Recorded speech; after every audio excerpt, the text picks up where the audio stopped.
ಇನ್ನು ಲೋಕಾಯುಕ್ತದಿಂದ ಶಾಸಕ ಚಂದ್ರು ಲಮಾಣಿ ಬಂಧನ ಪ್ರಕರಣಕ್ಕೆ ಸಂಬಂಧಪಟ್ಟಂತೆ ಬಂಜಾರ ಸಮುದಾಯವನ್ನ ಟಾರ್ಗೆಟ್ ಮಾಡಲಾಗ್ತಾ ಇದೆ.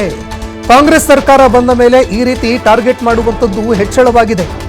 ಶಾಸಕ ಚಂದ್ರು ಲಮಾಣಿ ಪ್ರಕರಣದಲ್ಲೂ ಕೂಡ ಇದೇ ರೀತಿಯಾಗಿದೆ. ಬೆಂಗಳೂರಿನಲ್ಲಿ ಬಿಜೆಪಿ ರಾಜ್ಯಾಧ್ಯಕ್ಷ ಬಿವೈ ವಿಜಯೇಂದ್ರ ಅವರು ಆರೋಪ ಮಾಡಿದ್ದಾರೆ. ಪ್ರಕರಣವನ್ನ ಲಮಾಣಿ ನ್ಯಾಯಯುತವಾಗಿ ಎದುರಿಸ್ತಾರೆ, ಕಾಂಗ್ರೆಸ್ನವರು ಯಾವ ನೈತಿಕತೆ ಇಟ್ಕೊಂಡು ಮಾತನಾಡ್ತಾರೆ ಅಂತ ಪ್ರಶ್ನೆ ಮಾಡಿದ್ದಾರೆ.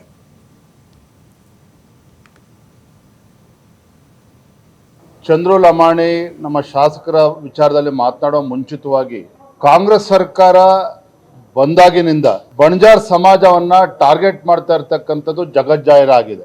ಎಲ್ಲೋ ಒಂದ್ ಕಡೆ ಕಾಂಗ್ರೆಸ್ನವರಿಗೆ ಬಣಜಾರ್ ಸಮಾಜ ಅಂತ ಹೇಳಿದ್ರೆ ಭಾರತೀಯ ಜನತಾ ಪಾರ್ಟಿ ಜೊತೆ ನಿಂತಿದೆ ಮುಂಚಿಂದನೂ ಕೂಡ ಗಟ್ಟಿಯಾಗಿ.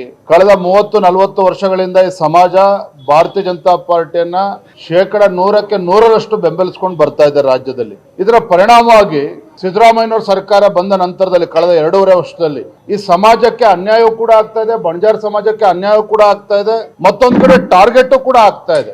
ಈ ಕಾಂಗ್ರೆಸ್ ಸರ್ಕಾರ ಬಣಜಾರ್ ಸಮಾಜದ ಬಗ್ಗೆ ದ್ವೇಷದ ರಾಜಕಾರಣ ಮಾಡ್ತಾ ಇದೆ ಅನ್ನೋದ್ರ ಬಗ್ಗೆ ಯಾವುದೇ ಒಂದು ಅನುಮಾನಗಳಿಲ್ಲ. ಮತ್ತೆ ಯಾರೇ ಅಯೋಗ್ಯರು ಕಾಂಗ್ರೆಸ್ ಭ್ರಷ್ಟಾಚಾರದ ಬಗ್ಗೆ ಮಾತನಾಡೋದಕ್ಕೆ? ಏನ್ ನೈತಿಕತೆ ಇಟ್ಕೊಂಡು ಇವ್ರು ಮಾತನಾಡ್ತಾರೆ? ಯಾವ ಪ್ರಿಯಾಂಕಾ ಖರ್ಗೆ ಹೊತ್ತೇನೋ ಭಾಷಣ ಮಾಡ್ತಾ ಇದ್ದಾರೆ ಭ್ರಷ್ಟಾಚಾರದ ಬಗ್ಗೆ. ಮುಖ್ಯಮಂತ್ರಿಗಳು